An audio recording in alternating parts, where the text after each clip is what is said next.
Welcome back clean news. चलिए देखते हैं उत्तर प्रदेश की 25 फटाफट बड़ी खबरों को। इससे पहले आप यूपी के किस जिले से न्यूज को देख रहे हैं, हमें कमेंट बॉक्स में जरूर बताइए। साथ ही डेली अपडेट रहने के लिए चैनल को सब्सक्राइब कर बेल आइकन को दबाना बिल्कुल न भूलें। आज का लाइक एम 3000 है, उम्मीद करते हैं आप इसे जरूर पूरा करेंगे। लखनऊ विश्वविद्यालय में शोध मेधा छात्रवृत्ति के लिए आवेदन शुरू।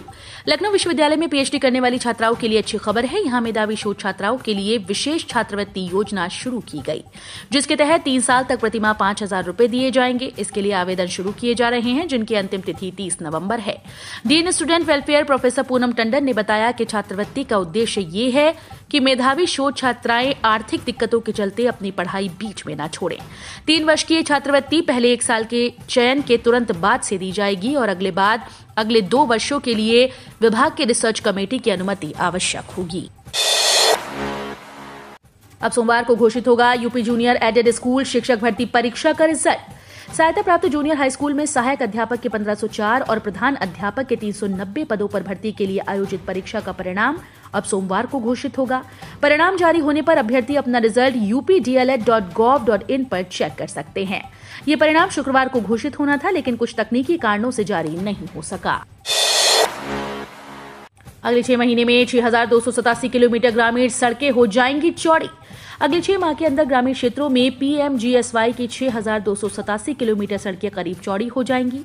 इन सड़कों के चौड़ीकरण का काम युद्ध स्तर पर चल रहा है। इस बीच केंद्र सरकार ने चालू वित्तीय वर्ष में इस योजना के तहत 8249.41 किलोमीटर लंबी 1078 सड़कों के चौड़ीकरण व सुदृढ़ीकरण के प्रस्ताव को भी स्वीकृति दी है। इन सड़कों को बनाने के लिए केंद्र सरकार कुल लागत 5918.44 करोड़ में से 3547.52 करोड़ रुपए राज्य को देगी। यूपी में फ्री टैबलेट पाने के लिए आवेदन की जरूरत नहीं, ना दे आधार कार्ड और पैन नंबर की जानकारी, जानिए नियम। योगी सरकार की बहुप्रतीक्षित फ्री टैबलेट और स्मार्टफोन योजना की तैयारी अंतिम चरण में है। छात्रों की सूची फाइनल हो रही है।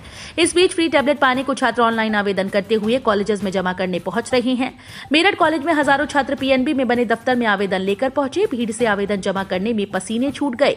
कैफे पर भी मारामारी रही। आवेदन के साथ विभिन्न प्रमाण पत्रों की बाध्यता से छात्रों को पेपर पूरा करने में 1000 रुपए तक खर्च करने पड़े। प्रोन्नत छात्रों को 2022 की बोर्ड परीक्षा में एक और मौका देने को यूपी सरकार का फैसला। प्रदेश सरकार ने छात्र हित में बड़ा फैसला लेते हुए 2021 में कोरोना काल में बिना परीक्षा प्रोन्नत हाई स्कूल और इंटरमीडिएट के छात्र छात्राओं को 2022 की बोर्ड परीक्षा में निःशुल्क शामिल होने का एक और मौका दिया। कक्षा 9 व 11 के अग्रिम पंजीकरण और कक्षा 10वीं व 12वीं के परीक्षा फॉर्म ऑनलाइन भरने की अंतिम तिथि 20 नवंबर तक बढ़ा दी गई है। यूपी के करीब 3 लाख किसानों को बड़ी राहत। योगी सरकार ने जारी की 102.63 करोड़। राज्य सरकार ने 29 जिलों में बाढ़ और बारिश से फसलों को हुए नुकसान से प्रभावित 2.98 लाख किसानों को मुआवजा देने के लिए 102.63 करोड़ रुपए की धनराशि और आवंटित की है। राज्य आपदा मोचक निधि से यह राशि संबंधित जिलाधिकारियों को जारी कर दी गई। राजस्व विभाग ने इस बारे में शासनादेश जारी कर दिया है। मुख्यमंत्री योगी आदित्यनाथ ने बाढ़ और बेमौसम बारिश से फसलों को हुए नुकसान से प्रभावित किसानों को राहत देने का निर्देश दिया था। योगी सरकार ने इस फैसले से ग्रामीण क्षेत्रों के लोगों को मिलेगी राहत। 124 गांव का मानचित्र जिला पंचायत ही पास करेगा। मेरठ जिले के 124 गांव का मानचित्र शासन से आदेश होने तक जिला पंचायत ही पास करेगा। इससे ग्रामीण क्षेत्रों के उद्योग, फैक्ट्री, स्कूल, कॉलेज आदि को बड़ी राहत मिलेगी। जिला पंचायत की शनिवार को होने वाली बैठक में इस पर अंतिम निर्णय लिया जाएगा। वैसे इस पर 2020 से विचार चल रहा है। जिला पंचायत के AMA की ओर से जारी एजेंडे के अनुसार 124 गांव में मानचित्र स्वीकृति को लेकर असमंजस की स्थिति है। स्टिकर से पहचाने जाएंगे कोरोना वैक्सीनेशन करवा चुके परिवार, चलेगा अभियान। कोरोना वैक्सीन के जागरूकता अभियान के तहत केंद्रीय स्वास्थ्य मंत्री मनसुख मांडविया ने लखनऊ सरोजनी नगर के नटकुर गांव का निरीक्षण किया। कोविड टीकाकरण क्लस्टर मॉडल 2 के तहत प्रदेश में बीते 9 नवंबर से शुरू हुए इस घर घर दस्तक कार्यक्रम के तहत केंद्रीय मंत्री ने गांव का भ्रमण किया। केंद्रीय मंत्री ने कहा कि अब जो परिवार कोविड टीका से पूर्ण प्रतिरक्षित रह गए हैं, उनके घर के बाहर एक स्टिकर लगाया जाएगा। स्टिकर पर लिखा जाएगा कि ये परिवार कोरोना की दोनों डोज लगवा चुके हैं। पुलिस विभाग में बड़ा फेरबदल, 8 इंस्पेक्टर और 73 दारोगा बदले। गोंडा जिले में पुलिस विभाग में बड़ा फेरबदल किया गया। एसपी संतोष कुमार मिश्रा ने गैर जनपद से आए 8 निरीक्षकों को नई तैनाती दी। वहीं कानून व्यवस्था को सुधारने के लिए 73 उप निरीक्षकों को इधर से उधर किया। गैर जनपद से आए निरीक्षक में सत्यप्रकाश यादव को प्रभारी डीसीआरबी, शिवानंद प्रसाद को प्रभारी एएचटीयू, राय साहब यादव को प्रभारी मॉनिटरिंग सेल साक्षी सुरक्षा प्रकोष्ठ, सर्वेद्र नाथ को प्रभारी यूपी 112, मनोज कुमार राय को प्रभारी मीडिया सेल, कमलाकांत त्रिपाठी को निरीक्षक अपराध शाखा नगर कोतवाली, राम प्रसाद यादव को अपराध शाखा, होलीराम डोगरा को प्रभारी एसजेपीयू बनाया गया। सीएम योगी ने माना अमित शाह का सुझाव, आजमगढ़ यूनिवर्सिटी का नाम महाराजा सुहेलदेव रखने का ऐलान किया। मुख्यमंत्री योगी आदित्यनाथ ने शनिवार को आजमगढ़ से विपक्ष पर जमकर हमला बोला। आजमगढ़ राज्य विश्वविद्यालय के शिलान्यास और भूमि पूजन कार्यक्रम में पहुंचे योगी ने सपा और कांग्रेस को ललकारते हुए कहा कि भाजपा ने जो कहा वो करके दिखाया। शनिवार को गृह मंत्री अमित शाह ने सीएम योगी की मौजूदगी में आजमगढ़ राज्य विश्वविद्यालय का शिलान्यास किया। 108 करोड़ की लागत से 49.42 एकड़ में बनने वाले विश्वविद्यालय के शिलान्यास के मौके पर केंद्रीय शिक्षा मंत्री धर्मेंद्र प्रधान समेत राज्य सरकार के कई मंत्री और विधायक मौजूद रहे। गहने लादकर निकलने वाला जुमला देते हैं गृह मंत्री अमित शाह।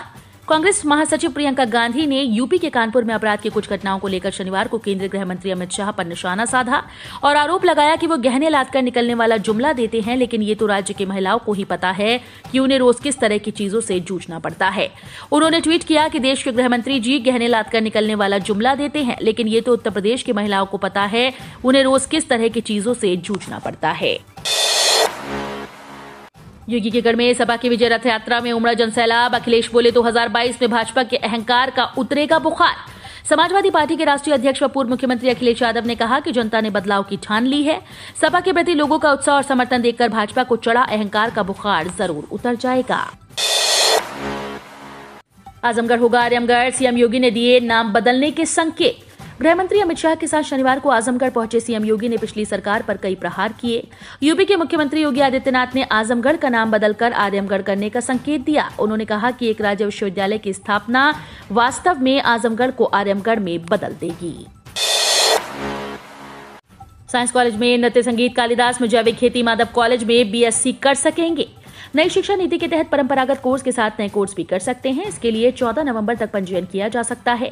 उच्च शिक्षा विभाग ने इस वर्ष से कॉलेज में उन विषयों की शुरुआत की है जो पूर्व में केवल उनके लिए बने कॉलेज में पढ़ाए जा सकते थे।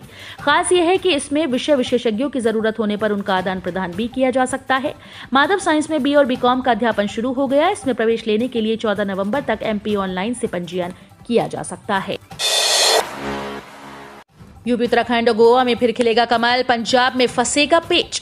उत्तर प्रदेश, पंजाब, उत्तराखंड, मणिपुर और गोवा में अगले साल विधानसभा चुनाव है। किस राज्य में किसकी सरकार बनेगी और कहां से किसकी विदाई होगी, ये तो चुनाव के बाद ही पता चलेगा, मगर अभी से ही सभी पार्टीज ने सियासी समीकरणों को साधना शुरू कर दिया। एबीपी न्यूज सी वोटर ने अपने लेटेस्ट सर्वे में इन राज्यों का मूड बताया है, जिसके हिसाब से यूपी में एक बार फिर से भारतीय जनता पार्टी बाजी मारती नजर आ रही है। वहीं पंजाब में मामला फंसता नजर आ रहा है। मायावती ने तय किया बसपा का एक और प्रत्याशी, जानिए कहां हो सकता है भारी उलटफेर। जैसे जैसे विधानसभा चुनाव नजदीक आ रहा है, वैसे ही नेताओं का इधर उधर होना तेज हो गया। मेरठ कैंट से रालोद के प्रत्याशी रहे संजीव धामा ने बसपा का दामन थाम लिया। 24 नवंबर को सरधना विधानसभा क्षेत्र के अंतर्गत दौराला में कार्यकर्ता सम्मेलन में औपचारिक घोषणा होगी। संजीव धामा को सरधना से बसपा प्रत्याशी माना जा रहा है। संजीव धामा ने वर्ष 2017 में रालोद के टिकट पर मेरठ कैंट विधानसभा का चुनाव लड़ा था।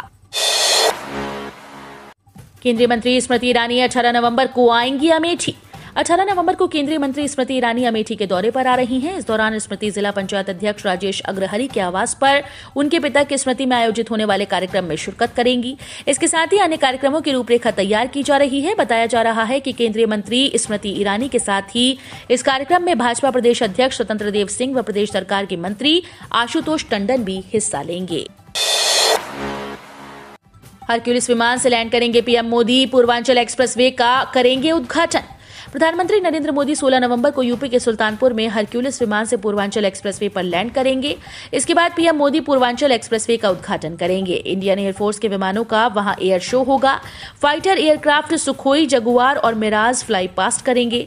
एक्सप्रेसवे राज्य की राजधानी लखनऊ को मऊ, आजमगढ़, बाराबंकी सहित पूर्वी जिलों से प्रयागराज और वाराणसी के प्रमुख शहरों से जोड़ेगा। कहीं फिर मामला न बिगड़ जाए, सांसद भवन तक किसान निकालेंगे ट्रैक्टर मार्च। टिकैत के ऐलान से टेंशन में पुलिस। भारतीय किसान यूनियन यानी भाकियू प्रवक्ता राकेश टिकैत ने 26 नवंबर को शक्ति प्रदर्शन व 29 नवंबर को संसद भवन पर ट्रैक्टर से कूच करने को लेकर पदाधिकारियों को तैयार रहने का आह्वान किया। वहीं शुक्रवार को यूपी गेट पर समीक्षा बैठक के बाद किसानों ने मार्च निकाला। किसानों ने नारेबाजी व दिल्ली कूच का ऐलान करते हुए एक्सप्रेस वे पर लगी बैरिकेडिंग तक रिहर्सल किया। मेरठ में ओवैसी की सभा को पुलिस प्रशासन ने नहीं दी इजाजत, तैयारियां रुकवाई, थाने में धरने पर बैठे एआईएमआईएम नेता। मेरठ के नौचंदी मैदान में आज होने वाली ओवैसी की सभा को पुलिस प्रशासन ने इजाजत नहीं दी। रात के समय पुलिस ने अनुमति नहीं होने का हवाला देकर टेंट और व्यवस्था को हटाने का काम शुरू किया। इस दौरान पार्टी कार्यकर्ताओं ने विरोध कर हंगामा कर दिया। पार्टी कार्यकर्ता और पदाधिकारी थाने में धरना देकर बैठ गए। बाद में एसपी सिटी मौके पर पहुंचे और मामला संभाला। सभा के लिए कोई अन्य जगह चिन्हित करने की बात पर देर रात सहमति बनी। 6.47 करोड़ खातों में पहुंच गया पीएफ का ब्याज, आपके अकाउंट में आया या नहीं? कर्मचारी भविष्य निधि संगठन की ओर से 6.47 करोड़ पीएफ खातों में वित्त वर्ष 2020-21 के लिए ब्याज डाला जा चुका है। बाकी खातों में भी ब्याज पहुंचाए जाने की प्रक्रिया जारी है। ये बात ईपीएफओ ने ट्वीट के जरिए बताई। ईपीएफओ का कहना है कि पीएफ खातों में ब्याज डाले जाने को लेकर अगला अपडेट 15 नवंबर को जारी किया जाएगा। अखिलेश यादव ने समाजवादी महिला सभा की 51 सदस्यीय प्रदेश कार्यकारिणी घोषित। समाजवादी पार्टी के राष्ट्रीय अध्यक्ष अखिलेश यादव ने समाजवादी महिला सभा उत्तर प्रदेश की 51 सदस्यीय प्रदेश कार्यकारिणी घोषित कर दी। पूर्व एमएलसी लीलावती कुशवाहा प्रदेश अध्यक्ष अयोध्या और जरीना उस्मानी लखनऊ, रचना कोरिया मेठी, नीता सचान कानपुर व राज देवी चौधरी गाजियाबाद को प्रदेश उपाध्यक्ष बनाया गया है। मीरा यादव प्रमुख महासचिव मधुबन मऊ, प्रियंका त्रिपाठी कोषाध्यक्ष लखनऊ नामित की गयी। नई गाड़ी खरीदने की प्लानिंग कर रहे हैं तो देखें रजिस्ट्रेशन, नंबर, बुकिंग सब कुछ शोरूम पर ही। 2 और 4 पहिया नई गाड़ियों के शोरूम पर गाड़ी खरीदने के बाद अब सभी काम हाथों हाथ पूरे हो जाएंगे। गाड़ी का रजिस्ट्रेशन कराना हो या गाड़ी का मनपसंद नंबर लेना हो, वीआईपी नंबर की बुकिंग करानी हो, ये सभी काम वाहन स्वामी के सामने ही शोरूम कर्मी पूरे करेंगे। इस बाबत शनिवार को कानपुर रोड स्थित सीएमएस स्कूल में परिवहन विभाग की ओर से लखनऊ समेत प्रदेश भर के डीलर्स को ट्रेनिंग देकर नई आईडी जारी की गई। चीन सीमा पर ब्रह्मोस ले जाने की तैयारी, एससी में बोले अटॉर्नी जनरल, सेना संभाल लेगी भूस्खलन। केंद्र सरकार ने सुप्रीम कोर्ट से कहा कि चीन सीमा पर हालात बेहद नाजुक हैं, जिसे देखते हुए सेना सरहद पर ब्रह्मोस मिसाइल ले जाना चाहती है। चारधाम रोड को चौड़ा करने के खिलाफ दायर एक याचिका के जवाब में अटॉर्नी जनरल के वेणुगोपाल ने कहा कि देश की सुरक्षा के लिए सीमावर्ती सड़कों को चौड़ा करना जरूरी है और अगर इसकी वजह से भूस्खलन होता है तो सेना इससे निपट लेगी। इस बीच रक्षा मंत्री राजनाथ सिंह ने तीनों सेनाओं को बेहद कम नोटिस पर जवाबी कार्रवाई के लिए तैयार रहने को कहा। लखनऊ स्मार्ट सिटी मिशन की सड़कों को जल्द पूरा किया जाए। उप मुख्यमंत्री केशव प्रसाद मौर्य ने स्मार्ट सिटी मिशन के तहत लखनऊ की सड़कों के सुंदरीकरण का काम जल्द पूरा करने के निर्देश अधिकारियों को दिए। काम में तेजी लाने के लिए यूटिलिटी शिफ्टिंग के काम में तेजी लाने को कहा। इसके लिए संबंधित विभागों से समन्वय स्थापित कर काम करने के निर्देश दिए। गौरतलब है कि राजधानी लखनऊ में इस समय स्मार्ट सिटी मिशन के तहत 102 करोड़ की लागत से दर्जन भर सड़कों के सुंदरीकरण का काम विभाग ने शुरू कर दिया है। हम रोज ऐसे ही न्यूज लाते रहेंगे। यदि आपने अभी तक क्लीन न्यूज यूपी को सब्सक्राइब नहीं किया है तो फटाफट सब्सक्राइब कर लें। साथ ही बेल आइकन को प्रेस करना बिल्कुल ना भूलें ताकि लेटेस्ट अपडेट मिस ना हो।